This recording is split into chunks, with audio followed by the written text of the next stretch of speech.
Hi everyone. My name is Sarah and I'm here with Barbara and we are just going to go through a little presentation of your trip to Ireland in 2025.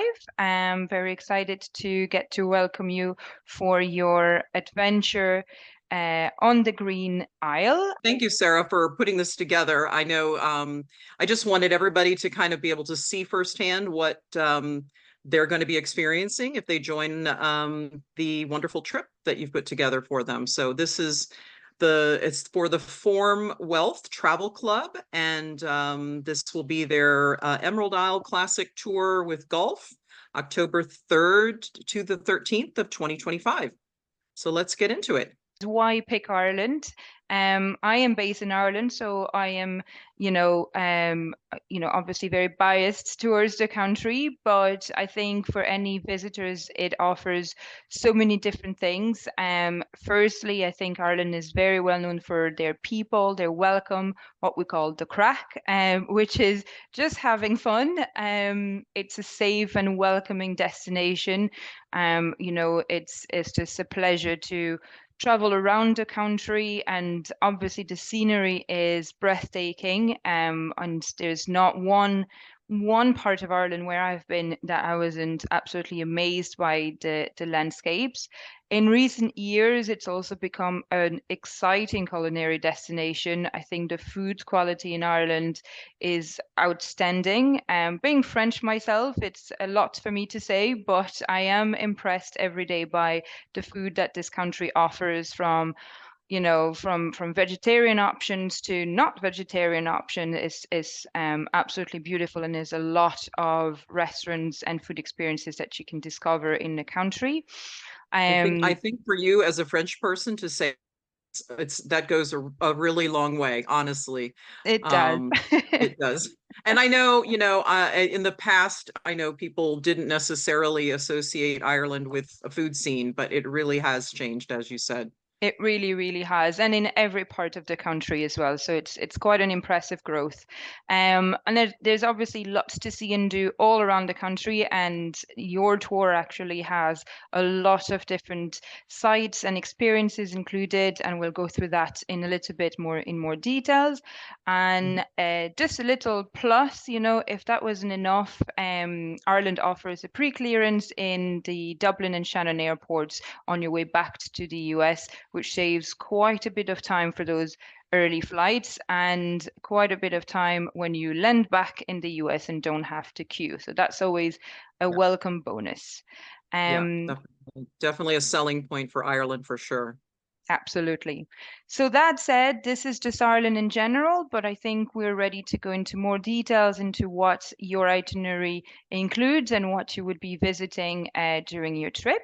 So the itinerary starts in Dublin Airport with your arrival, where you would be picked up by a driver and a guide.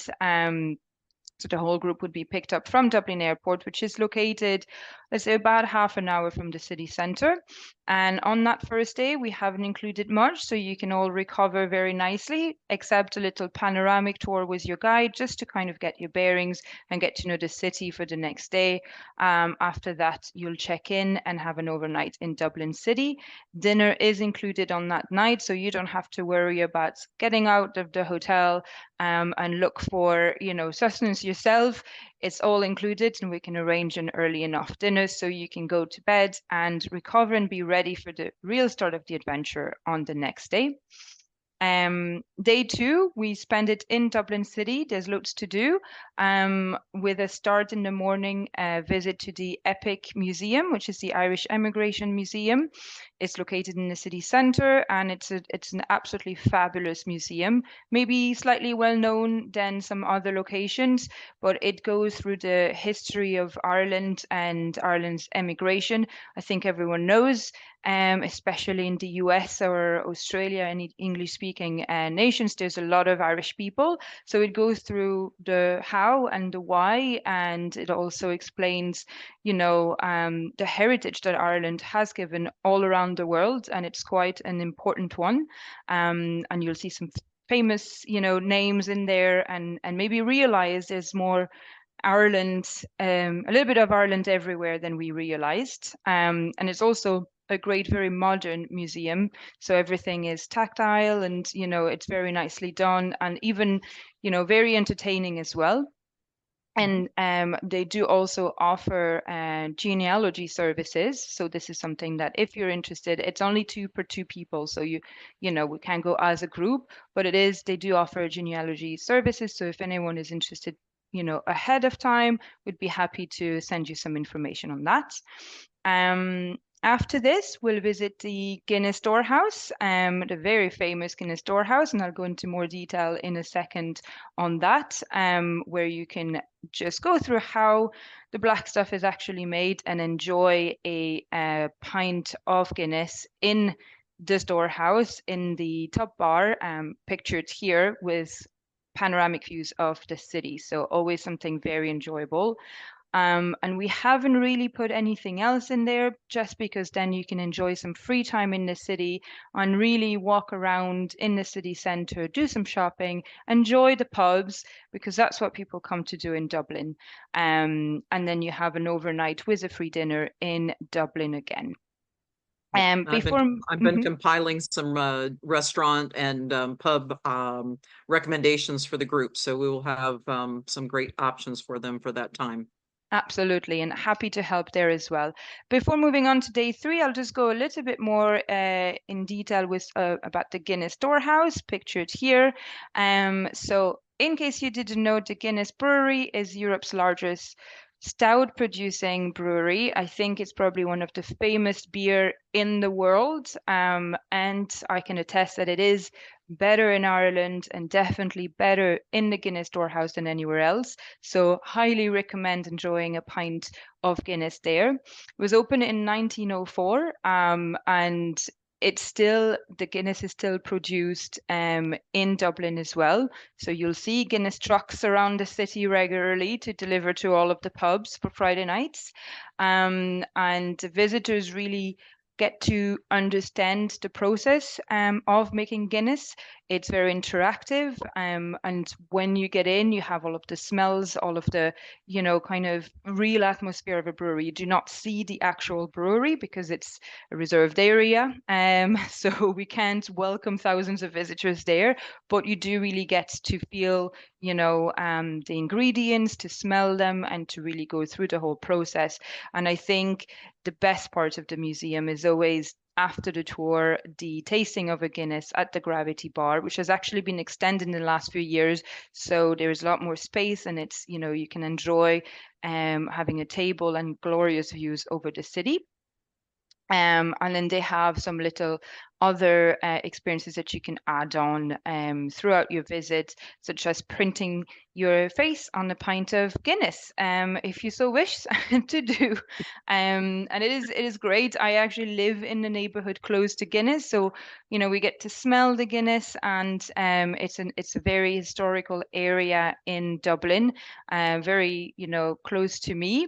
So it's not only the museum is great, but I think the history behind what Arthur Guinness provided for Dublin and Ireland is very interested, and the museum goes into details through that. So a great experience that is unmissable in Ireland, I think. Definitely, Um, absolutely. yeah. But after all of this Guinness talk and all of the pubs, it's time to move on from Dublin City. So we're going south to County Cork. On the way, Dublin to Cork is quite a long day in the bus, but do not worry. We have a stop in Rock of Cashel, which is located in County Tipperary. It's about halfway, and other stops will be, made as required. So you won't spend your entire day in the bus.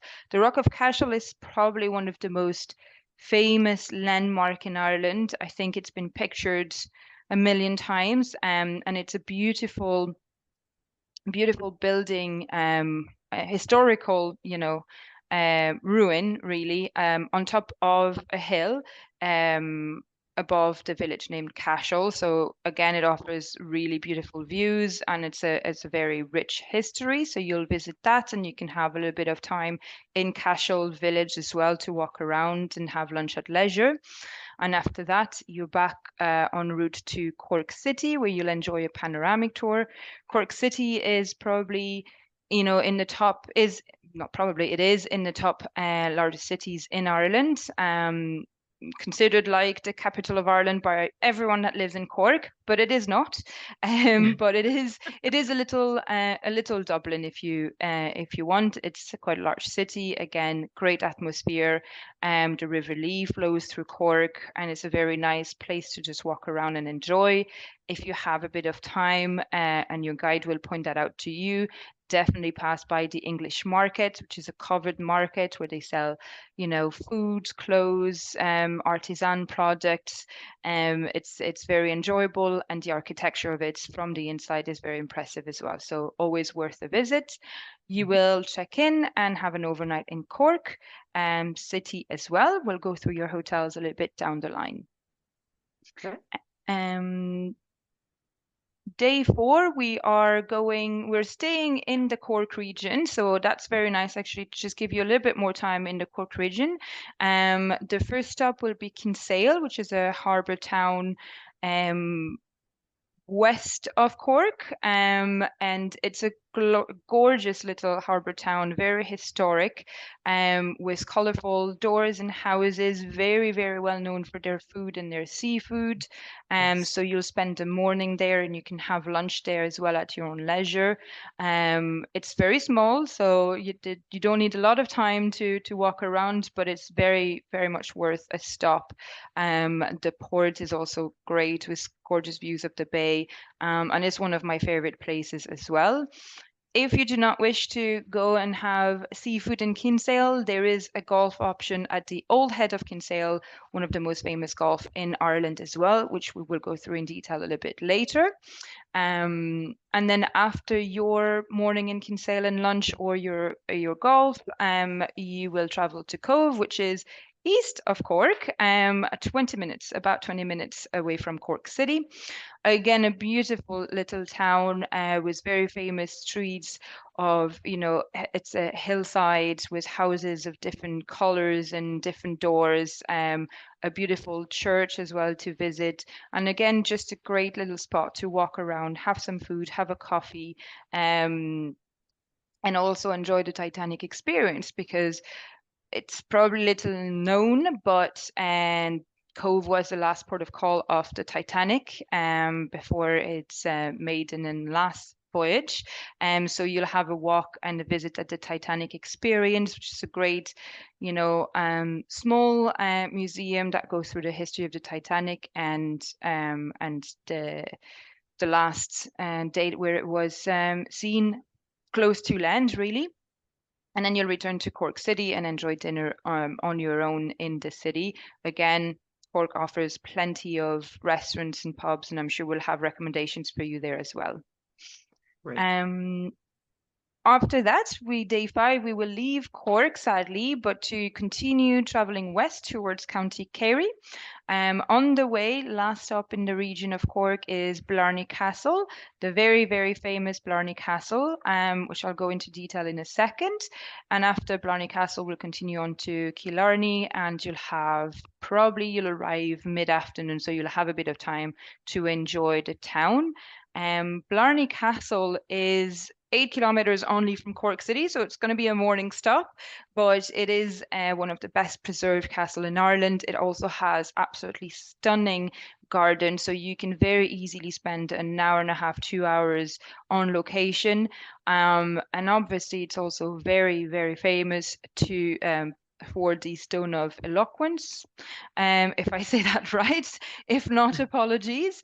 But basically, you can queue and go and kiss the Blarney Stone, which is supposed to then give you the gift of, again, eloquence for anyone who kisses it. So that is up to you if you want to do that or not. It is quite a climb, and then you have to basically, I'm not going to mime it, but you have to be on your back and kiss it.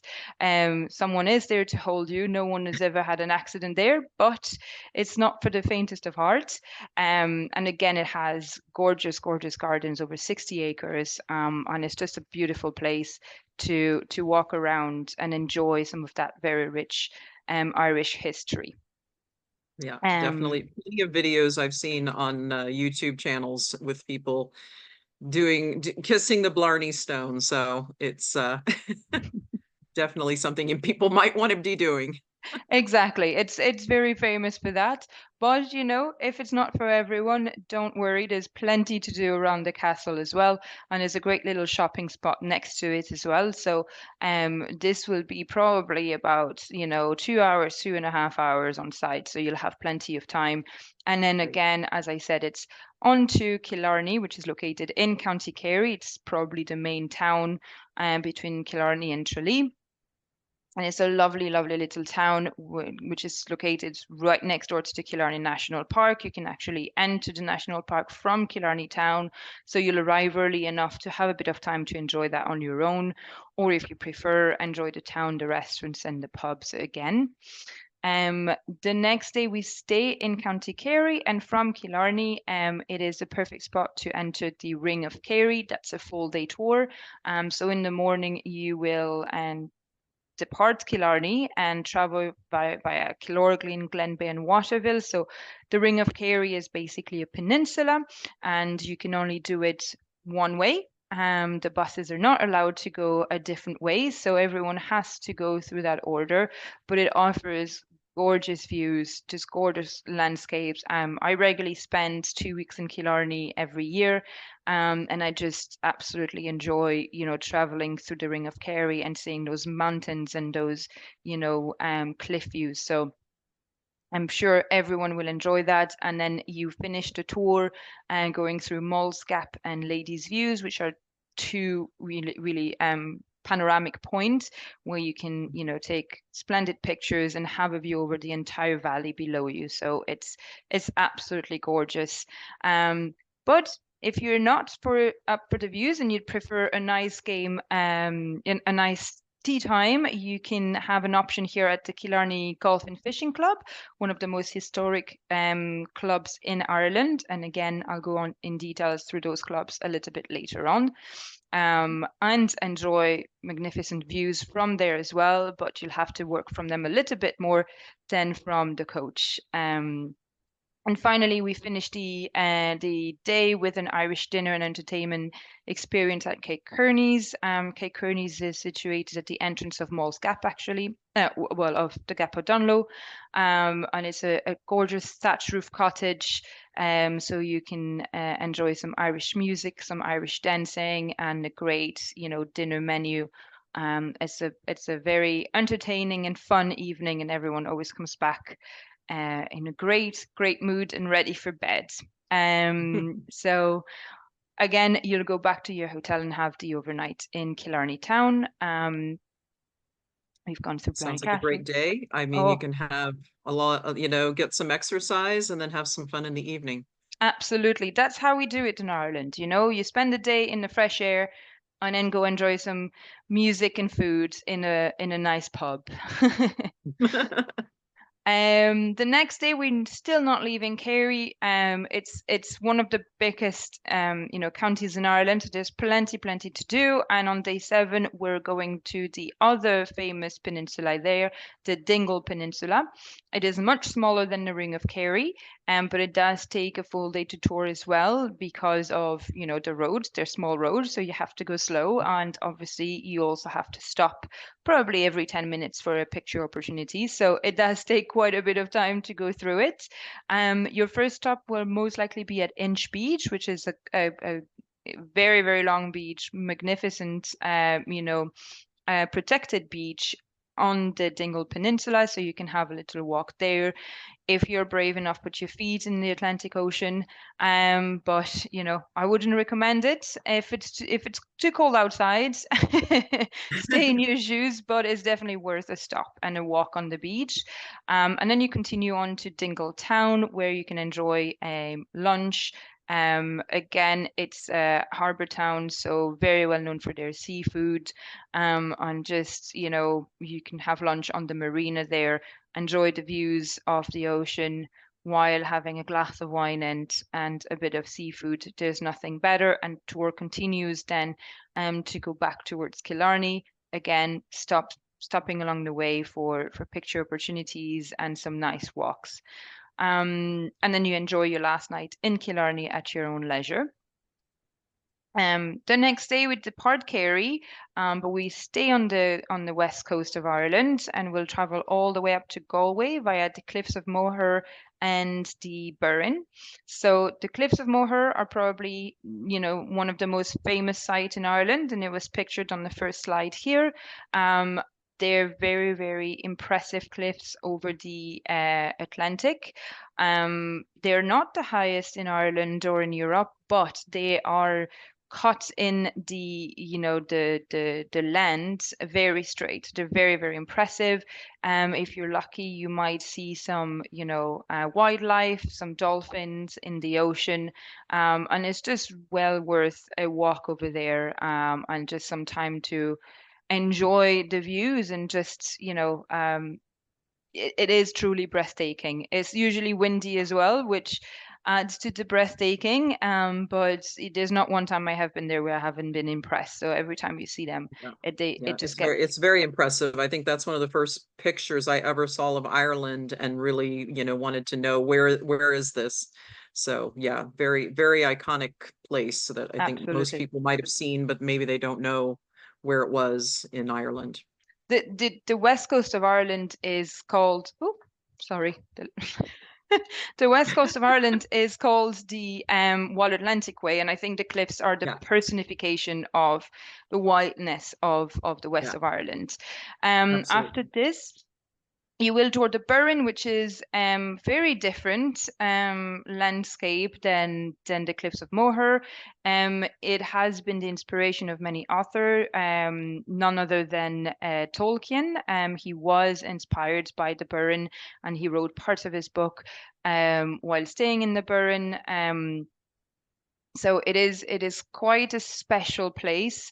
It's a very moon-like landscape, but with gorgeous fauna and flora still. And it's quite exceptional, not something that you can see everywhere. So it's rock formations really, but nature is taking over slightly, so you do still have fauna and flora there, and it's just such a great area. It's a geo national park actually, so you'll travel through that. And again, it's situated in County Clare, which is on the west coast, so you still do have coastal views and stops along the way. And definitely well worth a visit. After this, you continue on to Galway City, where you can have your overnight. Galway is such a vibrant location and city, so definitely a lot to do there as well. Mhm. On day 9, we continue the tour on the west coast of Ireland. It just never stops. There's so much to see and it has so much to offer. Today we're visiting the beautiful Connemara region, which again is a peninsula really, with beautiful lakes, gorgeous views, and just again this wild scenery that you can't find anywhere else than in Ireland. We will stop for a tour at Kylemore Abbey, which is such a beautiful house that was built out of love in the Connemara region, and then continue on to Letterfrack, which is very close to Kylemore, where you will visit an oyster farm and enjoy a bit of a tasting. Because we've been talking so much about all of this food offering, it's about time you get a proper tasting of it. So you'll visit the farm, get to experience how oysters are farmed, because it's not something that anyone can just pick up and do, and then enjoy tasting of some of the best oysters in Ireland. So very, very enjoyable al fresco kind of picnic lunch, and then you'll return to Galway and have an overnight there as well. Just to go a little bit more in detail about Kylemore Abbey, so this is the picture there is pretty much the first sight that you get of Kylemore Abbey. So it's this gorgeous mansion that's been built on the lake really. You get to do a tour of the inside, and it goes through the history of the house, the owners, the reasons why it was built, how long it took, the work that it brought to the region. But I think one of the best this is one of the most famous and best sites in Connemara, and it just never gets old. It also has a Gothic church. So this is the main house in the picture, and then on the side there is a Gothic church that you can also visit as part of your tour. It's a little bit of a walk through the woods, not very far, but it's well worth a visit. It's a gorgeous little chapel. And then on the other side of the house, you also have great gardens that you can also visit. It is a little bit further, so they do offer shuttle services as well if you don't want to walk, or if the weather is unfortunately not there. Um, on site, it is still to this day home to the Benedictine nuns. They do not say mass in the Gothic church. Unfortunately, they have their own church now, but they do still live on site, and you can find their jams and their chocolate when you visit the shop. And it's just a great peaceful spot that is definitely worth a visit.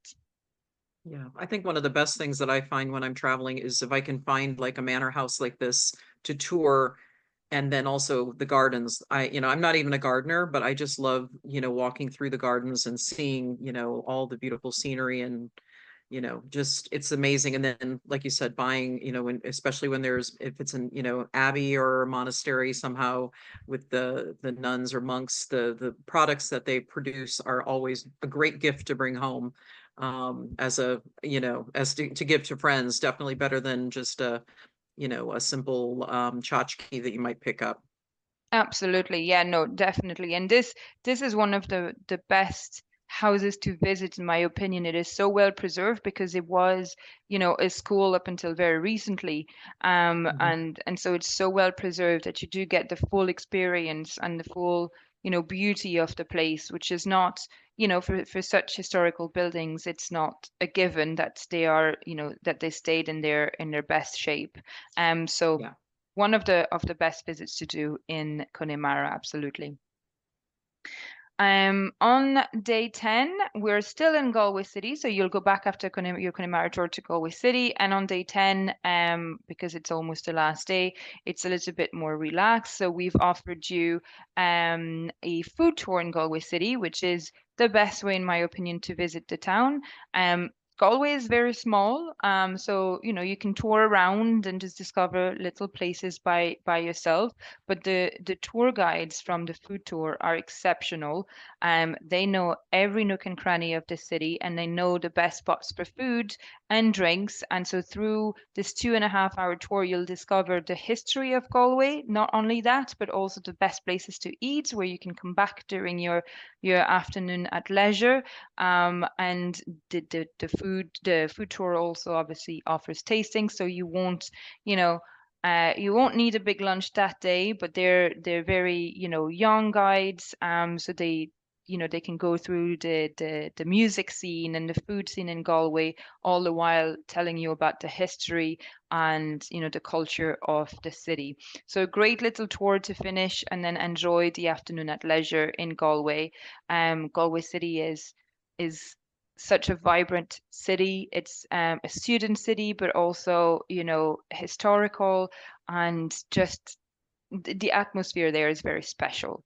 If you do prefer, there is a golfing option at the Galway Bay Golf Club, and again, I will go through that golf club in a little bit. And then your overnight is at leisure, to enjoy last night in Ireland. And the next day, on day 11, we will provide the transport to the airport on plenty of time for you to check in for your flight. And most of all, we hope you will have enjoyed the tour and come back home with plenty of great memories and just will to come back, which is usually what happens. I Um, know. yeah. And there's so much more to discover, but I think this is a great, like I said in the beginning, it's like a classic tour of Ireland. It really gives you all of the major highlights, but still gives you plenty of opportunities to come back and experience other places, on your next trip to Ireland. Definitely. It's a great tour to discover the best, the unmissable spots, but also without, having too much in the itinerary, meaning that you have time to discover at your own leisure, to, enjoy the atmosphere and enjoy the Irish welcome, which is one of the best parts of traveling to Ireland. Um, Absolutely. so we've gone through the day-to-day itinerary now. I won't be speaking for much longer, I promise, but I just wanted to go through a few things. Galway City we've discussed already. Which is, so you'll see it here. That's the Spanish Quarters. That's the town, the city center, really, which is a great spot to sit down, maybe people watch and enjoy and soak up all of this atmosphere. But I also wanted to go through the golf club that we are offering as an option during this tour. So the first one, as I mentioned in the day-to-day itinerary, is the Old Head of Kinsale. So that's located in the Cork region. So towards the beginning of your tour, and the Old Head of Kinsale is probably one of the most well-known golf in Ireland. It's built on a 220-acre diamond of land. You'll see it on the picture here, right on the coast, and right on the Atlantic Ocean, which is only about 300 meters below you when you are playing. Nine of the holes are along the cliff tops. So you can see it here on the way, really, that you are very, very close to the coast. So it's just breathtaking. I don't think many golf clubs can offer these views while playing. It is, a fair test to pros as well as high, handicap. But everyone always, I think finishes just absolutely astounded by the quality of the golf course and of the views. And then Yeah. they do offer a warm-up range, a putting screen, and a short game practice area on site, as well as the clubhouse and all of the other amenities. So not to worry if you have to. There's plenty of locations to go warm up and enjoy maybe a good lunch after an intense game of golf. Um, the next one that we offer on option there is the Killarney Golf and Fishing Club. So as I mentioned, it's a very historical and prestigious course in Ireland. It was founded in 1893. So they have been at this for a very long time. And as you can see here, it offers, again, gorgeous views. It's located in the Killarney National Park, which is quite exceptional, because playing from there means that you can overlook up to 25,000 acres of nature around you, preserved nature in the Killarney National Park. I wouldn't be surprised if some deers might want to join you on your course. And it was the host venue for the Irish Open 6 times since it was founded. So it's quite an honor and a prestigious course to play in Ireland, and definitely worth it. And because it is located in the Killarney National Park, it's also very close to Killarney, of course, and very close to your hotel then. It's hard for me to say which one has the better scenery. They're both amazing. I I think, it yeah, it was they're both beautiful. amazing, and they offer Yeah. completely different, I think, views of Ireland. I think the Mhm. Old Head is obviously the cliffs and the wildness and the ocean and the waves crashing below you, whereas the Killarney Golf and Fishing Club, because it's in a national park, it's probably the what you're seeing here are the Killarney Lakes, and the Mhm. mountains behind. So you have the mountains and probably more the quiet and the peacefulness of the woods and the national park. So it's very, very Yeah. different. But I love that we are able to offer such different but still breathtaking golf options to you. And the Yeah. last one is probably the new kid on the block, as you've said. It's the Galway Bay Golf Resort, so it's only been open since the 90s. It's only 9 miles away from Galway City, but it was designed by a former Ryder Cup golfer, Christy O'Connor Jr. So it was built perfectly, and it offers quite the challenge to golfers. But it is, enjoyable and interesting, and it's located then at the entrance of Connemara, really around Galway Bay. So again, you'll have exceptional views, and it's towards the end of the trip. So It's not, maybe not the challenge that the Old Head is, but a nice, enjoyable play in a gorgeous setting again, on the west of Ireland. And it's the only headland golf course and clubhouse on the west of Ireland. Mhm. Suffice to say that all of these golf courses offer all of the amenities that you can expect: a clubhouse, club rentals, caddies, and golf carts as necessary. So, if you do not want to travel with your golf course, that is fine. Just let us know and we can, get that arranged for you. So, not to Right. worry about that. Yeah, I know there was a question about whether they could have the golf carts, and yes, they can. That can be arranged if someone is not up to walking the whole course. So Absolutely. We just, as long as we know, we can send you all of the information and just arrange that for you. perfect. Um, And then lastly, I'm just going to go through the hotels that we've selected for your trip. So in Dublin, we have selected Hotel 7. It is a 3-star rating. However, it's one of the newest hotel in Dublin and it's of excellent quality. It probably will become a 4 in just a few months, a 4 stars. So, absolutely no worries about this. And it is located in a historic Georgian building. So you get the history of Dublin. It's only 51 rooms as well, so you don't feel like you're in a big hotel in the city center. It really has this charming, maybe a little bit of a more of a guest house feeling than a hotel. And it is really in the heart of Dublin city center. So I would say it's about 5 minutes walk from O'Connell Street, which is, one of the main streets of Dublin. It offers a restaurant and a bar. So if you do not want to go out, you can, but really it's a beautiful little hotel with great bedrooms, fully refurbished only recently, so it's of great standard. um in Cork, you will be in a slightly bigger hotel. It's a Maldron Hotel Shandon, Cork City, but again, you cannot be more central there. It is a 4-star rating and includes all of the amenities that you can expect. Every room for every hotel has their own private en-suite bathrooms. They have a fitness club and a swimming pool and spa area as well as a restaurant and a bar. Again, it's a modern hotel of a 4-star standard, so the rooms are perfectly clean, large, and just perfect for a stay in the city center. So you can have more time to go around the city yourself. Um, in Killarney, we have selected the Hotel Killarney. So it's a 5-minute drive from Killarney town centre. You can walk to the town centre, that's absolutely fine. Or, and there's plenty of taxis or transports solutions in Killarney. The hotel, I actually visited it myself in a few weeks back. It has been fully refurbished. So it's currently again at the 3-star rating, but is on the way to become a 4-star. So by the time you travel, it will be a 4-star hotel.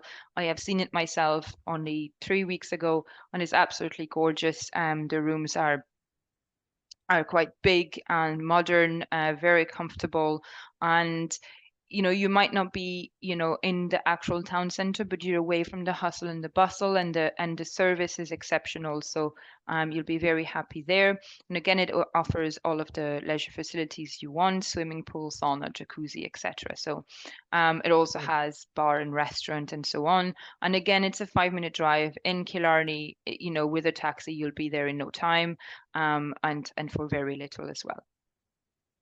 Um, in Galway, you will be located at the Clayton Hotel, which is again located minutes from the city centre. It's a 4-star hotel with a leisure centre and a restaurant and bar. I stayed there myself. Excellent service, great big bedrooms, very clean, very modern. Just, everything that you need in a hotel. Again, Galway City is such a nice city. I expect that you'll want to, explore it, and use the Clayton Hotel as your base, away from the noise and the hustle of the city as well. Um, and that is it for me. So I will stop sharing the presentation and answer any Okay. questions if there are any. Yeah, I think you covered everything. And I think I'll just want to go over, as I said in the beginning before we got on to the recording, that so for those that are interested, and we have some that have already signed up, and I will be back in touch with you about that. So If you're interested in joining the group, there is a €300 per person upfront deposit that will need to be paid at the time that we take the booking. And then 20% of the payment will be due before May 1st. And then the final payment will be due August 13th. So we have enough time to get everybody on the schedule, and, start planning ahead, and, let us know right away that if you're interested. As I said, we've got some people that have already signed up, so don't wait. People are clamoring to go golfing, and those people are signed up. So let's keep the momentum going and get everybody signed up. And I do appreciate Sarah for showing us all of the major sites that they'll be seeing on the trip. And I look forward to working with you on the Form Travel Club Emerald Isle Classic Golf Tour. So Absolutely, thanks my again. pleasure. We look forward to having you. All right. Thanks so much. Have a wonderful day. Thank you. Bye.